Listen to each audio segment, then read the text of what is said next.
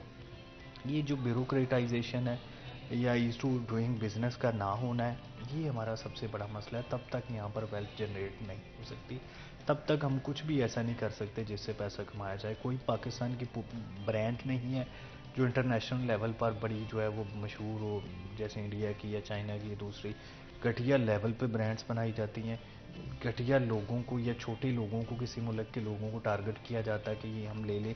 اگر یہ جی S P plus سے نکل جائیں تو یورپ کو جو ان کی 10 بلین کی ایکسپورٹ ہے وہ بالکل ہی ختم ہو جائے. ہمارا کوئی مینوفیکچرنگ کرنے والا اس لیول پہ مینوفیکچرنگ نہیں کرتا کہ دنیا میں کمپٹیشن میں جا سکے. جو ہی کمپٹیشن میں جاتا ہے وہ فارغ ہو جاتا ہے, بنگلہ دیش, انڈیا, دوسرے ممالک آگے آ جاتے ہیں. تو یہ ہمارے بڑا مسئلہ ہے. اس مسئلے کو جو ہے وہ حل کیا جانا ضروری ہے بجٹ میں, حکومت کی سطح پر اور انڈسٹریلسٹ کی سطح پر. پرائیویٹائزیشن کا کتنا کردار ہے جتنے بھی ہمارے اکنامیکل مسائل ہیں اس میں؟ دیکھیں, پرائیویٹائزیشن کا مسئلہ تو یہ ہے, ہمارے پاس جب کوئی ملک میں ہمارے پاس ایسڈ ہم دے دیتے ہیں یا ہم پرائیویٹ کر دیتے ہیں, ان کا دیکھو جتنا ایسڈ گورنمنٹ کے پاس ہوگا اتنا ہی زیادہ بینیفٹ گورنمنٹ کو ہوگا. جب گورنمنٹ, ہم اس وقت بھی آئی ایم ایف نے کون سی چیز رہ گئی ہمارے ملک میں جو انہوں نے نہیں کروا لی ہے ہم سے, اس کے بعد جو بھی جہاں کچھ نہ کچھ امید ہوتی ہے بھی اس جگہ سے کچھ حکومت پاکستان کو ارننگ ہوگی, وہ یہ لوگ پرائیویٹ کر دیتے ہیں کیونکہ ان کے اپنے ہی گزارے نہیں ہوتے. سب سے بڑی بات دیکھ لیں, یہ 2018 سے ان کی آپس میں لڑائی جھگڑوں نے پاکستان کا تباہ حال کر دیا ہے. پاکستان کو اس کو پکڑ لو, اس کو چھوڑ دو. ان باتوں سے ملک کا نقصان ہوا ہے, ان لوگوں کا کچھ نہیں گیا. اب وہ گھر میں بیٹھ کے ان پہ الزامات لگا رہے ہیں, جی بیٹھ کے ان پہ الزامات لگا. بھیا جی دیکھو, جی گورنمنٹ آف پاکستان نے کس کو ہم کہیں, عوام کا حال دیکھیں, عوام کس حال پہ پہنچ گئی ہے. جی تو کچھ نہ کوئی پرائیویٹ کر دیں گے, کچھ ایگریمنٹ کر لیں گے, آئی ایم ایف کے ساتھ معاہدے کر لیں گے, لے لیں گے جی قسط ایک ساتھ وغیرہ لے لیں گے. کتنی دیر چلیں گے؟ دیکھیں نا, 18 میں 24,000 ارب ڈالر تھا پاکستان کا قرضہ, عمران صاحب گئے ہیں تو 42 ہو گیا. لیکن کتنی دیر کریں گے؟ خدا رہا اب بھی ان کو ہوش کے ناخن لینے چاہیے. گورنمنٹ پاکستان کو پی ڈی ایم کی 12-13 جماعتیں ہیں, ہم ان کو بھی کہتے ہیں, بارہا ریکویسٹ کر سکتے ہیں, کہنا کو ہاں جو شاید کراچی بات, ہر جو بھی فرد ہے ہماری قوم, ہمارے پاکستان کا, اس کو پہلے اپنے آپ پہ سوچنا چاہیے اور اس کو کھڑا ہونا چاہیے اس بات پہ نا. دیکھو ریٹ بڑھ جاتا ہے, کوئی احتجاج نہیں ہوتا, کچھ بھی نہیں ہوتا. بل بجلی کے ہوتے ہیں, لائن میں آٹے کے لیے لوگ ترس رہے ہیں, بندے مر رہے ہیں, کوئی پوچھنے والا نہیں. ساری عوام بھی بے حس ہو گئی ہے. کیوں؟ کس کے پاس جائیں, کس کو اپنی روداد سنائیں؟ یہ لوگ بھی, میرا خیال ہے اب دیکھو 35 روپے پیٹرولیم مصنوعات پہ آ گیا ریٹ, لیکن خاموشی. اب آئے گا پھر 15 تاریخ کو پھر 40-50 روپے آئے گا, لیکن خاموشی. کھڑے ہوں, اپنی آواز بلند کریں. خدا رہا کوئی تو کوئی ایکشن ہوگا ہی نا, کچھ نہ کچھ تو ترسا گا. آئی ایم ایف کے ساتھ معاہدے کرتے ہیں, یہ اربوں ڈالر آپ تو استعمال کر دیتے ہیں, لیکن دیکھیں آپ ایک دوسرے کو پکڑ دکڑ میں کتنا پیسہ ضائع کیا. کچھ آیا, کچھ لیا. عمران خان صاحب نے ساری پی ڈی ایم کو اندر کیا, کیا آیا ان کے پاس پیسہ؟ اب اسی ڈگل پہ یہ چل پڑے ہیں, یہ بھی وہی کر رہے ہیں. ان باتوں پہ لگے ہوئے ہیں. ملک سوچو, ہم تو امید ہی کرتے ہیں, عبد الرحمان کہہ رہا ہے امید نہ رکھیں سال. امید کے بغیر گزارا بھی کوئی نہیں ہے. امید ہی اپنے حکمرانوں سے کر سکتے ہیں نا, اور کیا کر سکتے ہیں. یہی ہماری دعا بھی ہے, ہماری کوشش بھی ہے, ہم کہتے بھی ہیں بھی خدا رہا اس پاکستان کا سوچیں, اپنے آپ کا نہ سوچیں. عبد الرحمان آپ کیا کہیں گے اس بارے میں؟ دیکھیے, امید تو ہمیشہ اچھی رکھنی چاہیے, اپنی کوشش بھی کرنی چاہیے حالات کو بہتر کرنے کے حوالے سے, لیکن جو حکومت سے غیر ضروری امیدیں, توقعات وابستہ ہیں, وہ میں کہتا ہوں کہ نہیں ہونی چاہیے, کیونکہ اب ان کے بس میں کچھ بھی نہیں رہا. اگر وہ کچھ بھی ایسا ریلیف دینے کی کوشش کرتے ہیں تو آئی ایم ایف ان سے ڈیل ختم کر دیتا اور پھر وہ ڈیفالٹ کر جائیں گے. یہ ڈیفالٹ سے بچنے کے لیے ان کو ہر شرط ماننی پڑتی ہے, اور اس میں سب سے پہلے یہ ہوتا ہے کہ غیر ضروری ریلیف دیے جاتے ہیں, سبسڈیز دی جاتی ہیں, ان کا خاتمہ کیا جائے. یہ تمام جو ٹیکسز ہیں وہ بڑھائے جائیں. جیسے جو ہم نے سٹارٹ میں لیوی یا سیلز ٹیکسز کی نشاندہی کی تھی, فیول پرائس ایڈجسٹمنٹ زیادہ کرنے کی بات کی جاتی ہے, 200 یونٹس تک اس کو کیا جائے یا بالکل ہی ختم کر دیا جائے, ہر ایک پہ فلیٹ ریٹ کا جو ہے وہ اطلاق کیا جائے. اسی طرح سے گیسز کی جو بلز ہیں بڑھائے جائیں. تمام جتنی بھی سروسز لوگوں کو فری دی جاتی ہیں یا سستے داموں دی جاتی ہیں وہ کم از کم اس داموں میں دی جائیں کہ جن سے جو ہے وہ, جیسے دیکھ لیں مختلف یوٹیلیٹی سروسز جو ہے مفت میں یا سستے داموں میں مہیا ہوتی ہیں, تو اس پہ ڈیمانڈ ہوتی ہے کہ لوگوں سے پروفٹ نہ بے شک لیا جائے لیکن ان سروسز کا ٹیکس لگایا جائے, فیس عائد کی جائے, آہستہ آہستہ پروفٹ کی جانب جایا جائے تاکہ جو ڈپارٹمنٹس نقصان میں جاتے ہیں وہ فائدے میں چلنا شروع ہو جائیں. پرائیویٹائزیشن کی جائے, اسٹیل مل کی بات کی جاتی ہے, پی اے کی بات کی جاتی ہے جو کہ اربوں روپے میں پڑ رہا ہے. ریلوے کی مختلف جو سیگمنٹس ہیں جو مہنگے داموں پڑ رہے ہیں تو ان کو پرائیویٹائز کیا جائے. تو یہ ایم ایف کی ہمیشہ سے ڈیمانڈ ہوتی ہے کہ سرکار کو صرف وہ کام کرنے چاہیے جو وہ کر سکتی ہے. لوگوں کی سروسز کے یا دوسرے تمام کام جو مختلف ڈپارٹمنٹس چلانا ہے وہ سیٹھوں کا کام ہوتا ہے, جو پرائیویٹ لوگوں کا کام ہوتا ہے, تو ان کو ہی کرنا چاہیے. وہ کم از کم نقصان میں نہیں چلیں گے. دیکھیں جتنی بھی تمام چیزیں یا پی ٹی سی ایل سمیت جو بھی سروسز سرکار نے سیل کی ہیں وہ ٹھیک چل رہی ہیں. لوگوں کے کام بھی ہوتے ہیں, ادھر سے جو سرکار کا پیسہ چلتا تھا وہ بھی نہیں لگ رہا. تو یہ تمام چیزیں ہیں جس میں اسٹیل مل کی یا پی آئی اے پر تنقید اس لیے بھی زیادہ ہوتی ہے کہ یہ سرکار کو ہر سال جو ہے وہ تقریباً 40-50 ارب روپے یہاں سے لگ جاتے ہیں, لوگوں کا پیسہ ان کے کھاتے میں چلا جاتا ہے. اور حکومت ان ملازمین سے بلیک میل ہوتی ہے جو احتجاج شروع کر دیتے ہیں, جو یہاں پر کوئی کام نہیں کرنا چاہتے, کیونکہ وہ منسٹرز کو کہتے ہیں یہ تو مفت میں لے لے جتنے ان پہ قرضے چڑھ چکے ہیں. تو پھر بھی بڑی بات ہے نا, یہ صورتحال اب بنی ہوئی ہے. تو کچھ سیمی گورنمنٹ سا کیا جا سکتا ہے, کچھ ایسا کیا جا سکتا ہے کہ جس سے سرکار کی غلو خلاصی ہو سکے. پبلک پرائیویٹ پارٹنرشپس میں زیادہ پروگرامز میں جایا جا سکتا ہے, اس سے سرکار پہ جو بوجھ ہے وہ کم ہو سکتا ہے. لوگوں کو انوالو کیا جا سکتا ہے جو مخیر حضرات ہوتے ہیں مختلف سیگمنٹس میں, مختلف ہاسپٹلس میں. جیسے یہاں پر ہمارے چیف منسٹر محسن نقوی نے اقدامات کیے ہیں, فرینڈز آف لائیڈ اسپتال بنایا ہے. وہ لائیڈ اسپتال کے جتنے بھی کچھ اخراجات ہوں گے وہ مخیر حضرات کریں گے, ان کا ایک گروپ بنا دیا ہے. تو اس طرح سے ہر محکمے میں کیا جا سکتا ہے. جہاں پر سرکار لاس میں چل رہی ہے مختلف سروسز دی جا سکتی ہیں پرائیویٹ لوگوں کو ساتھ ملا کے, اس میں ان کا بھی فائدہ ہو جائے گا اور عام لوگوں کا بھی فائدہ ہو جائے گا. بالکل, آپ دونوں کا بہت بہت شکریہ جو ہمارے شو کے لیے وقت نکالنے کے لیے. یہاں پر ایک بریک لیں گے, کہیں مل جائے گا ہمارے ساتھ رہے.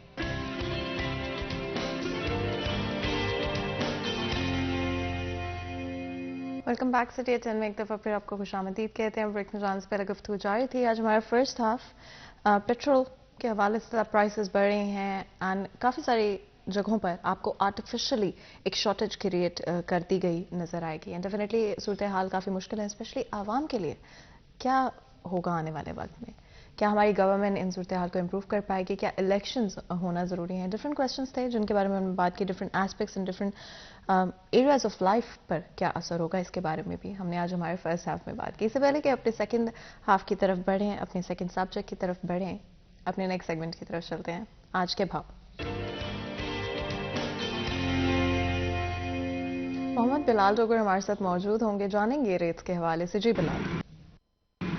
ہاں جی بالکل, مارکیٹ کمیٹی فیصل آباد کی جانب سے آج بروز جمعرات کی ریٹ لسٹ جو ہے وہ جاری کر دی گئی ہے. ریٹ لسٹ کے اوپر نظر دوڑائیں تو سب سے پہلے مارکیٹ کمیٹی کی برائلر مرغی کے گوشت کی قیمت کو دیکھیں. 15 روپے فی کلو مہنگا ہوا ہے. گزشتہ روز اگر بات کریں 560 والا برائلر مرغی کا گوشت آج 575 پونے 600 روپے کلو پہ جا چکا ہے. بیما پوٹا کلیجی صفائی میں جل کے اوپن مارکیٹ میں یہ 900 گرام اور بغیر کسی پوٹا کلیجی صفائی کے دستیاب ہوتا ہے. اور جب یہ پوٹا کلیجی صفائی اور ساتھ 1 کلو کی قیمت پہ جائے گا تو یقینی طور پر اس کی قیمت 650 کو چھوٹی دکھائی دے گی. اگر بات کریں انڈے فارمی کی, انڈے فارمی 280 روپے درجن کی قیمت کے اوپر برقرار ہیں. آگے بڑھیں گے تو سبزیوں میں آج کمی دیکھی جا رہی ہے. کچھ عوام کے ساتھ لگتا ہے کچھ ریلیف جو ہے وہ سبزیوں میں مل رہا ہے. پیاز 10 روپے سستا ہوا ہے, ڈبل سینچری بالآخر ٹوٹ گئی ہے. 225 سے کم ہوتا آج 190 روپے کلو پہ آن پہنچا ہے. اگر بات کریں ٹماٹر کی تو 8 روپے سستا ہوا ہے, 50 روپے سے کم ہوتے ہوئے 42 روپے کلو ہو گیا. ادرک تھائی لینڈ 10 روپے مہنگا ہوا ہے, 450 سے 460. سبز مرچ 99 روپے سستی ہوئی ہے, 198 سے کم ہوتے ہوئے یہ 97 روپے کلو رہ گئی ہے. بینگن 4 روپے سستے ہوئے ہیں, 88 روپے سے 84.